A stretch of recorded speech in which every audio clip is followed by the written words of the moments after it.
नमस्कार, मैं हूँ मयंक सक्सेना और हम देख रहे हैं, सुन रहे हैं, कर रहे हैं माइंड की बात। माइंड की बात में आज के आपकी स्क्रीन पे एक टेक्स्ट नीचे थोड़ा छोटा-सा लिख के आ रहा है। मेरे नाम के साथ जब वाइप होता है तो वो टेक्स्ट आ जाता है। किस बारे में हम बात कर रहे हैं? हम दरअसल बात कर रहे हैं आज कांग्रेस की क्राउड फंडिंग की और हम ये बात कर रहे हैं कि कांग्रेस की ये क्राउड फंडिंग कितना काम आने वाली है कांग्रेस के। क्योंकि दरअसल कांग्रेस ने एक क्राउड फंडिंग कैंपेन शुरू किया है जिसका नाम है donate for nation, donate for India, अलग अलग तरह से वो कह रहे हैं, लेकिन डोनेट फॉर नेशन जो है उस नाम से वो क्राउड फंडिंग कैंपेन शुरू किया गया है।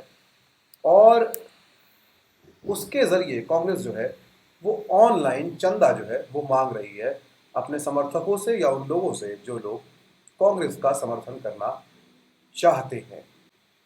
पर सवाल क्या है? सवाल पहला तो ये है कि कांग्रेस की जो क्राउड फंडिंग है ये क्यों की जा रही है? बहुत सारे जो है जवाब इसके हो सकते हैं, बहुत सारे लोगों ने बहुत सारे जवाब सोचे भी होंगे। पर क्या कांग्रेस की क्राउड फंडिंग का मकसद जो है वो केवल क्राउड फंडिंग है, पैसा इकट्ठा करना है चुनावी? क्या कांग्रेस को क्राउड फंडिंग की ज़रूरत थी? थी तो क्यों थी? चुनाव के लिए थी। तो सबसे पहले बात कर लेते हैं कि क्या कांग्रेस को क्राउड फंडिंग की ज़रूरत केवल चुनाव की थी? अगर मोटा-मोटी भी आंकड़े देखें अब तक के, तो कोई बहुत ज़्यादा ऐसा चंदा इकट्ठा नहीं किया है जिस तरह के चंदे से आज के वक्त में चुनाव लड़ा जा सके, क्योंकि अब चुनाव एक बहुत महंगा काम है जिसमें बहुत सारा पैसा खर्च होता है। और अभी तक की स्थिति देख के लगता भी नहीं है कि कोई बहुत ज़्यादा चंदा कांग्रेस जो है वो इकट्ठा कर पाएगी। तो क्या कांग्रेस को क्राउड फंडिंग की ज़रूरत सिर्फ किसी चुनाव के लिए थी? क्यों थी कांग्रेस को क्राउड फंडिंग की ज़रूरत? यहाँ से एक सवाल आता है कि जनता से चंदा मांगने का दरअसल फ़ायदा क्या होता है? कांग्रेस के नेता भी लगातार कह रहे हैं कि ये जनता को अपने साथ जोड़ने की कोशिश है। अब जब वो ये कह रहे हैं तो इस बात में कितना दम है, इस ऐतिहासिक परिप्रेक्ष्य को समझना जो दरअसल बहुत ज़रूरी है, क्योंकि यहाँ पे सवाल ये है कि चंदा तो कॉर्पोरेट से आ जाता है और बीजेपी तो कॉर्पोरेट चंदे पे थ्राइव कर रही है, केवल सर्वाइव नहीं कर रही है। पर क्या राजनीतिक दल हमेशा से कॉर्पोरेट चंदे पर निर्भर थे? क्या कॉर्पोरेट थे भी इस तरह के? और यहाँ से हमको जाना पड़ेगा देश पे एक इतिहास में पीछे, आज़ादी के भी पहले के इतिहास में, और वहाँ से हमको इसके जवाब मिलेंगे। बहुत सारे लोगों के ज़रिए हमको जवाब मिलेंगे।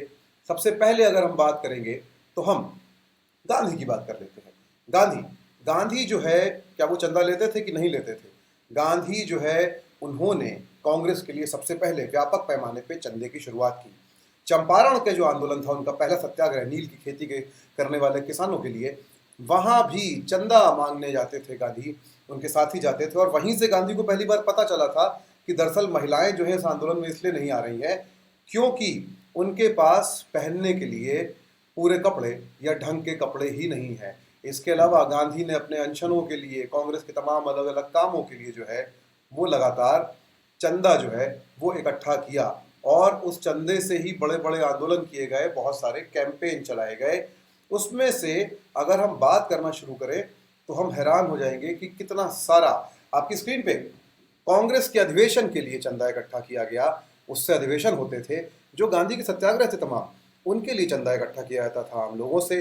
खादी का जो आंदोलन था, खादी बनाने के लिए, खादी बनाने वाले आश्रम स्थापित करने के लिए, चरखे करघे खरीदने के लिए जो है चंदा किया गया आम जनता से। स्वदेशी आंदोलन के लिए, जिसमें विदेशी कपड़ों की होली जलाए जाने से लेकर तमाम और चीज़ें शामिल थीं, उसके लिए गांधी ने लगातार चंदा किया। अखबार चलाते थे, 3 अखबार गांधी छापते थे, यंग इंडिया, नवजीवन, ये जो अखबार थे इनके लिए जो है, हरिजन, इनके लिए भी जो है वो चंदा किया जाता था। उसके अलावा राहत और सेवा, दंगों के दौरान गांधी जो है वो बाकायदा हिंदू शरणार्थियों के कैंप में जाके या हिंदुओं के घरों में जाके, माफ़ कीजिएगा, शरणार्थी कैंप कह रहा हूँ, हिंदू घरों में जाके मुस्लिम शरणार्थियों के लिए और मुस्लिम घरों में जाके हिंदू शरणार्थियों के लिए चंदा इकट्ठा करने की का कैंपेन चला रहे थे। और उससे जो है खासतौर पे दिल्ली और बहुत सारे इलाकों में दंगों को रोकने में और लोगों में सद्भावना पैदा करने में बहुत मदद मिली थी। पर क्या गांधी जो हैं वो इकलौते व्यक्ति हैं जो चंदा मांग रहे थे? क्या उसी लड़ाई में या उसी दौरान और भी कोई था जो इस तरीके से काम कर रहा था? और पीछे और उसी दौर में जाते हैं, महाड़ सत्याग्रह जब जो है अंबेडकर करते हैं, बाबा साहेब भीमराव अंबेडकर, तो पहली जो सभा होती है महाड़ सत्याग्रह के लिए, जहां ये फैसला होता है कि तालाब के पानी पर सबका अधिकार है और तालाब का पानी छू के उसको पी के जो है वो तोड़ा जाएगा इस नियम को कि दलित उस पानी को नहीं छू सकते। उस समय भी जो सभा की गई थी, पहली सभा, उसमें डॉक्टर अंबेडकर के नेतृत्व में वो सभा हुई थी और मैं आपको आंकड़ा बता रहा हूँ, 507 रुपए का चंदा इकट्ठा हुआ था। और 507 रुपए एक बड़ी रकम होती थी उस वक्त में, ये बात समझिएगा। तो चंदा इकट्ठा करना एक परंपरा रहा है, पर सवाल फिर वहीं आ जाता है, क्या राजनीतिक दल हमेशा से कॉर्पोरेट चंदे पर निर्भर थे? एक। दूसरा सवाल, कांग्रेस को क्राउड फंडिंग की जरूरत क्यों थी? तीसरा सवाल, जनता से चंदा मांगने का क्या फायदा होता है? तीसरे सवाल पे सबसे पहले आ जाते हैं, जनता से चंदा मांगने का क्या फायदा होता है, क्योंकि इससे बाकी सवालों के जवाब मिल जाएंगे। पहले सवाल का जवाब दे चुके हैं, कांग्रेस कॉर्पोरेट चंदे पे ही निर्भर नहीं थी। अगर आप देखें तो ग्लोबलाइजेशन का जो दौर है उसके बाद बड़े पैमाने पे कॉर्पोरेट का चंदा आना शुरू होता है। उसके पहले कुछ देसी उद्योगपति थे जो आज़ादी की लड़ाई में भी चंदा दिया करते थे कांग्रेस को, गांधी के साथ थे। बिरला और बजाज, ये दो नाम जो है, घनश्याम दास बिरला और जमनालाल बजाज, इनके नाम हमने सुने ही होंगे। वो लगातार कांग्रेस या गांधी के कहने पे चंदा दिया करते थे, आर्थिक मदद करते थे। लेकिन कॉरपोरेट मदद जिस तरह की अब आती है वो ग्लोबलाइजेशन, उदारीकरण का जो पूरा सिस्टम है उसके बाद शुरू हुई। तो जनता से चंदा मांगने का फायदा क्या होता है, समझते हैं। जब डॉक्टर अंबेडकर या गांधी या कांग्रेस के लोग या और भी कोई वो चंदा मांगने लोगों के पास जा रहा होता है, तो दरअसल ये एक तरह का कम्युनिकेशन भी है। जो आपको 5 रुपए भी देता है चंदे में, वो आपसे जानना चाहता है कि एक तो आप चंदा किस लिए ले रहे हैं, दूसरा इसके बदले में उसके लिए आप क्या करेंगे, और चंदा देते ही वो आपका स्टेक होल्डर बन जाता है। देखिएगा कि धर्म जो है उसका पूरा जो सिस्टम है उसमें चंदा कितना महत्वपूर्ण है, क्योंकि जो चंदा देता है वो उस धार्मिक आयोजन में शामिल होने की कोशिश करता है। साथ ही साथ आपको पता चलता है कि कितने लोग हैं जो आपके सिंपैथाइजर हैं, कितने लोग हैं जो आपसे कोई उम्मीद रखते हैं, साथ ही साथ जनता क्या चाहती है, उसकी आपसे क्या नाराजगी, क्या शिकायत है, वो सारी चीज़ें आपको पता चलती हैं। यानी कि एक आत्मीय रिश्ता बनता है, साथ ही साथ आपको ज़मीन के मुद्दे समझ में आते हैं। तीसरा, वो अपने आप को स्टेक होल्डर मानना शुरू करती है। अब यहाँ से एक और चीज़ आती है कि क्या और कोई मेन स्ट्रीम पार्टी ये कर रही है? आप गौर से देखिए कि भारतीय जनता पार्टी तमाम कॉरपोरेट चंदे के बाद, आरएसएस, उसके और संगठन, वो लगातार ऑन ग्राउंड चंदा इकट्ठा करते हैं।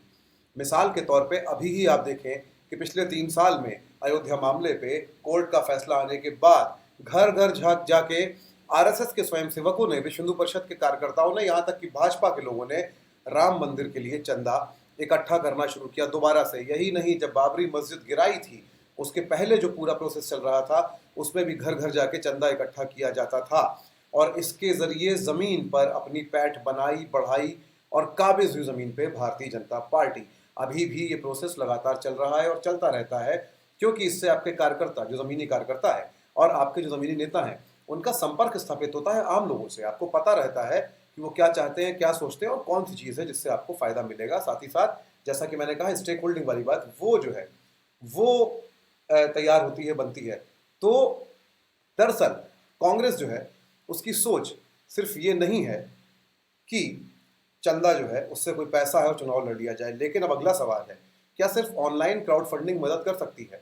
इसका जवाब है नहीं, क्योंकि इस देश में अभी भी ऑनलाइन चंदा जमा कराने वाले लोगों की संख्या शायद 2 या 3%, 4% देश की आबादी की हो। तो क्या उससे आप जन जन तक पहुंच सकते हैं? इस सवाल का जवाब कांग्रेस को ढूंढना होगा, क्योंकि उससे वो जो उसके ऑनलाइन सिंपैथाइजर हैं, जो ऑनलाइन पैसे दे सकते हैं, या कुछ लोग होंगे जो आके चेक दे पाएंगे, उनके उनके बारे में तो जान सकती है। पर दरअसल उसको ज़मीन पे अगर खड़े होना है, चुनाव जीतना है, अपने आप को दोबारा पॉपुलराइज करना है, पॉलिटिकली मजबूत होना है, तो दरअसल बिना ऑन ग्राउंड जाए वो जो 5 रुपए का, 10 रुपए का, 50 रुपए का, 100 रुपए का चंदा होता है, जब तक अब आप वो घर घर जाके उस तरह का कैंपेन नहीं चलाएंगे, आप ज़मीन पे मजबूत नहीं हो सकते हैं। तो इसलिए सिर्फ ऑनलाइन क्राउड फंडिंग मदद नहीं कर सकती है। ये सोच ज़रूर ठीक है लोगों से जुड़ने की, पर दरअसल ये तरीका जो है वो या तो बहुत कंफर्ट जोन से आ रहा है कांग्रेस की, जहां उसके नेता, उसके लोग ज़मीन पे जाना नहीं चाहते हैं, या फिर एक बहुत शैलो अप्रोच है जहां लगता है कि ठीक है कैंपेन चला दो, लोगों को पता चलेगा। और कांग्रेस शायद ये मान के बैठी है कि इंटरनेट पे बैठे लोग जो हैं वही वोटर हैं। वो इन्फ्लुएंस ज़रूर करते हैं पर वो वोटर नहीं है, और उनके बीच चंदा मांगने से आपकी ज़मीनी पकड़ मजबूत नहीं होगी। तो कांग्रेस के सामने क्या दिक्कतें हैं ये करने में? क्यों आखिर कांग्रेस जो है वो ऑन ग्राउंड चंदे को लेके उतना मजबूत नहीं दिख रही है, उस बारे में नहीं सोच पा रही है? सबसे पहली चीज़, सबसे पहली, कांग्रेस अब एक कार्डर बेस्ड पार्टी नहीं है। एक समय था, 1923 का साल था, जब कांग्रेस सेवा दल की स्थापना हुई थी और सेवा दल कांग्रेस का जो है वो कार्डर था। यहाँ तक कि आरएसएस के संस्थापक कहा जाता है एडगेवार, वो भी पहले कांग्रेस सेवा दल में जो है 1923 के आसपास उस जो हिंदुस्तानी हिंदुस्तानी सेना के नाम से, हिंदुस्तान सेवा सेना के नाम से शायद, या हिंदुस्तान सेवा दल के नाम से संगठन था, उसके तहत हुआ करते थे। 1923 में उसको कांग्रेस सेवा दल बनाया गया और वो कार्डर था, वो इंतजाम करता था, वो आगे आगे चलता था, वो जमीन के सारे इंतजाम देखता था, वो लोगों के बीच जाता था और चंदा मांगने भी घर घर जाता था। पर कांग्रेस का सेवा दल, उसकी हालत अगर आपको पता करनी है तो आप सिर्फ इंटरनेट पे गूगल पे जाके इंटरनेट पे गूगल कीजिए और सर्च इंजन में आपको पता चल जाएगा कि उसका विकिपीडिया पेज जो है उस पर भी कोई ठीक ठाक खास जानकारी नहीं है उसके बारे में। उसके एक अध्यक्ष है राष्ट्रीय, लेकिन कांग्रेस के अंदर ज्यादातर लोग उसमें जाने में या तो इंटरेस्टेड नहीं होते या फिर तब जाना चाहते हैं जब उनको राष्ट्रीय स्तर पे कोई बड़ा पद मिले। जमीन पे सेवा दल जो है सिर्फ एक प्रतीक भर बन के रह गया है। राहुल गांधी की भारत जोड़ो यात्रा में वो जरूर सबसे आगे झंडा लेके चल रहा था, पर समस्या ये है कि हमारे यहाँ जो झंडा लेके सबसे आगे चलता है उसकी ही स्थिति सबसे खराब होती है। तो कांग्रेस के पास जमीन पे कार्डर नहीं है जो जाए और लोगों के बीच इंटरेक्ट करे और चंदा मांगने ऐसा काम करे। तो कांग्रेस जब तक सेवा दल को दोबारा खड़ा नहीं करती है, मजबूत नहीं करती है, तब तक वो एआईपीसी जैसे किसी संगठन से मोटा मोटा प्रोफेशनल से चंदा तो ले पाएगी, लेकिन जनता से इंटरेक्ट करके वोट हासिल नहीं कर पाएगी। इस बारे में सोचना बहुत जरूरी है। जमीन पे जाके चंदा क्यों नहीं किया जा सकता, एक समस्या है कार्डर। दूसरा, कांग्रेस ऊपर के स्तर पे अब एक इलीट क्लास के नेताओं का जमावड़ा बन के रह चुकी है लंबे समय से। उनमें से कुछ को धीरे धीरे जो है रास्ता दिखाया जा रहा है, किनारे किया जा रहा है, जमीन नेता आ रहे हैं, लेकिन उसके बावजूद एक बड़ी संख्या उन्हीं नेताओं की है जो पेशेवर तौर पे बड़े वकील हैं, उद्योगपति हैं, इलीट्स हैं, राजा महाराजाओं के खानदानों से हैं, और दरअसल वो अपनी कंफर्ट जोन के बाहर की बातें सोच ही नहीं पाते। ये पूरा कैंपेन भी कहीं ना कहीं आपको ये दिखा रहा है कि ऑन ग्राउंड चंदा इकट्ठा करने का कैंपेन बिना चलाए ऑनलाइन क्राउड फंडिंग का कैंपेन चला के खुश हो जाना, कंफर्ट जोन से बाहर न जाना। कांग्रेस के तमाम जो सांसद थे बड़े बड़े शहरों में, और जो चेहरे अगर आप उनको ध्यान से देखें तो कुछ एक को अगर आप छोड़ दें तो सब वैसे दिखाई देंगे। कम से कम राहुल गांधी जिस रास्ते पे चल रहे हैं उस पे चलने को तो कोई तैयार नहीं है। ये दो बड़ी बातें हैं। तीसरी बात यह है कि जमीनी नेता ऊपर के स्तर पर बैठे ही नहीं है बहुत। मल्लिकार्जुन खड़गे को अगर हम छोड़ें तो आप कांग्रेस की ऊपर की जो लाइन है उसको देखिए, आपको समझ में आएगा कि उसमें तमाम लोग वो हैं जो कभी चुनाव भी नहीं लड़के जीत सकते, विधानसभा तक का उनका अपने इलाकों में विरोध है, लेकिन वो ऊपर के पदों पर बैठे हैं। अभी नई आई टीम में भी यही है। कुछ एक लोग जरूर शामिल किए गए हैं, पर पता नहीं उनकी सलाह ली जाती है नहीं ली जाती है, क्योंकि अगर ली जाती तो चुनाव के 5 महीने पहले केवल क्राउड फंडिंग कैंपेन जारी नहीं होता, जमीन पर चंदा मांगने का, लोगों के बीच जाने का ऐलान कर दिया जाता। तो ये मोटी मोटी दिक्कतें हैं, और ये सबसे बड़ा सवाल है कांग्रेस के सामने कि क्या ऑनलाइन क्राउड फंडिंग कैंपेन चला के वो लोगों को, वोटर को, छोटे शहरों में, कस्बों में, गांव में, वो वोटर जो उससे बिछड़ गया है, जो उसको वोट करता था और अब भाजपा को वोट करता है किसी और को, उसको अपने साथ ला पाएगी कि नहीं। और इसके लिए कांग्रेस को सोचना पड़ेगा कि ऑनलाइन क्राउड फंडिंग नहीं, जमीन पर जाके गांव गांव, गली गली क्राउड फंडिंग से ही काम बनेगा। बहुत बहुत शुक्रिया। आप देख रहे थे माइंड की बात। मैं हूं मयंक सक्सेना। फिर मिलेंगे हम लोग माइंड की बात करते हुए। तो माइंड की बात करिए, मत डरिए, बिल्कुल मत डरिए, क्योंकि माइंड की बात ही दरअसल देश की बात होनी चाहिए।